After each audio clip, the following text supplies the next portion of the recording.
शर्मा जी, किसान फिर से दिल्ली में आ गए हैं, आपका क्या विचार है इस पर?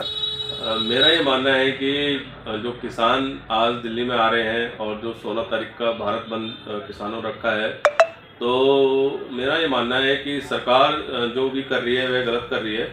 उनको अपनी बात कहने का, अपनी बात बोलने का पूरा अधिकार है और उनके फंडामेंटल राइट्स हैं जो कि वह बोल सकते हैं। और उन पे मैं देख रहा हूँ सुबह से न्यूज़ पे, उन पे वो आ रहे हैं, उन पे आंसू गैस के गोले छोड़े जा रहे हैं, उन पे इतने रोडों को रोका जा रहा है, ब्लॉक करा जा रहा है, उनको अपनी बात रखने नहीं दी जा रही है। तो मेरे हिसाब से मुझे लगता है कि जो भी हमारी गवर्नमेंट है उनके साथ बैठ के और उनके साथ इसको बैठ के बात करनी चाहिए और इस बात का हल निकालना चाहिए।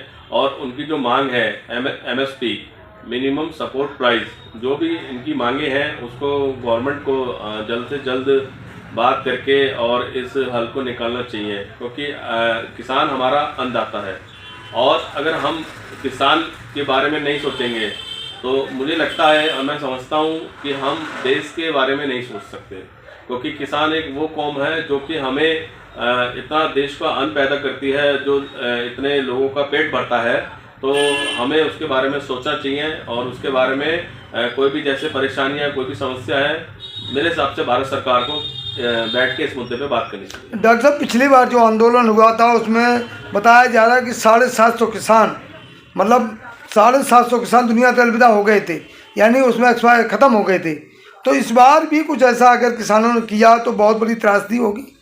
बिल्कुल। और मेरे हिसाब से तो गवर्नमेंट अगर उन पे ऐसे अत्याचार कर रही है या उनको आंसू गैस के गोले छोड़ रही है या फायरिंग कर रही है या उनको डंडों से मारा जा रहा है, तो मेरे हिसाब से अगर किसी किसान भाई की मौत भी होती है तो उसमें पूरा जिम्मेदार गवर्नमेंट का रहेगा, सरकार का रहेगा। और मेरे हिसाब से ऐसे लड़ाई झगड़े से और कोई हल नहीं निकलता है। गवर्नमेंट को बैठ के बात करनी चाहिए इसमें। लेकिन डॉक्टर साहब, विकसित भारत की बात हो रही है, विश्वगुरु बन रहा है देश, कल्पना की जा रही है, रामराज आ गया है, कैसे देखते हो सबको? अच्छी बात है, रामराज आए, अच्छी बात है, आना चाहिए। मैं भी ब्राह्मण हूँ, मैं भी सनातनी हूँ, मैं भी भगवान को राम को मानने वाला हूँ।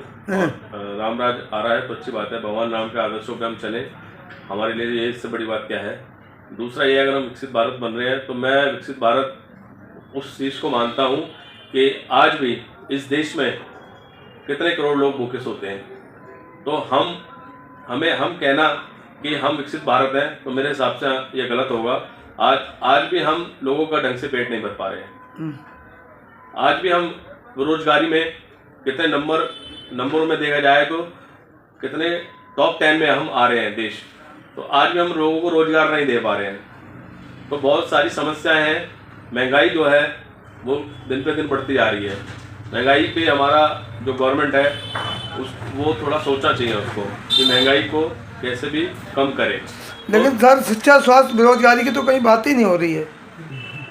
ऐसा नहीं है। शिक्षा और स्वास्थ्य, शिक्षा जो है उस फील्ड में अभी बजट आया है तो पहले से जो शिक्षा का जो बजट है वो पहले से कम है, मैं देख रहा था। और स्वास्थ्य का भी जो बजट है वो पहले से कम है। हाँ, गवर्नमेंट ने ये बोला है कि हमने 2014 से पहले इतने मेडिकल कॉलेज थे और 2014 के बाद इतने मेडिकल कॉलेज खोले हैं। मैं मानता हूँ कि गवर्नमेंट ने खोले होंगे, पर देखा जाए तो स्वास्थ्य के मामले में अभी बहुत कुछ हमें करने की जरूरत है। तो सर, वही किसानों के मुद्दे की बात की जाए, जो किसान अभी आ रहे हैं उन पर तमाम अत्याचार हो रहा है, कहा जाए एक तरह से, तो उसको क्या मतलब, ये आपकी अपने नज़रिए से क्या देख रहे हैं उसको? मेरे हिसाब से ये मानना है कि किसान जो आ रहे हैं उनको आने दिया जाए, उनको रोका ना जाए, उनको जंतर मंतर पे उनको जाने दिया जाए। उनको जो भी हमारे सरकार की तरफ से है और जो भी किसान की संगठन की तरफ से मेन अधिकारी हैं, वो सब आपस में बैठ के बात करें, इस बात का हल निकालें और इस जो भी समस्या है, जिस मुद्दों पे बात नहीं बन पा रही है, उस मुद्दों पे बैठ के बात करें।